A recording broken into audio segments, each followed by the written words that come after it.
ناظرین، کیا آپ جانتے ہیں کہ پیٹرول پمپ میں ڈیزل اور پیٹرول کہاں سے آتا ہے اور پیٹرول پمپ کیسے کام کرتے ہیں؟ آپ لوگوں کو بتاتا چلوں کہ ہر پیٹرول پمپ کے نیچے زمین کے اندر 2 سے 4 ٹینک موجود ہوتے ہیں۔ ٹینکر ٹرک پیٹرول کو لے کر آتا ہے اور ایک پائپ کے ذریعے ان ٹینکوں میں پیٹرول بھرتا ہے۔ ٹینک میں خاص قسم کا والو ہوتا ہے جو کہ پیٹرول کی مقدار کو ماپتا ہے۔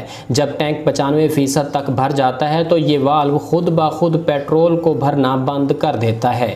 اس کی وجہ سے ٹینک اوور فلو نہیں کرتے، جبکہ پیٹرول بھرنے والی مشین میں نیچے کی طرف ایک ڈسپینسر لگا ہوتا ہے جس میں ایک سیفٹی والو بھی لگا ہوتا ہے جو کہ ضرورت پڑنے پر خود بخود ٹوٹ کر کسی بھی بڑے حادثے کو رونما ہونے سے بچا لیتا ہے۔ اس کے علاوہ کبھی کبھی زمین کی نمی سے ٹینک اور پائپ میں زنگ لگنے لگ جاتا ہے، لہٰذا ان کو زنگ سے بچانے کے لیے خاص قسم کی کوٹنگ یعنی رنگ کیا جاتا ہے۔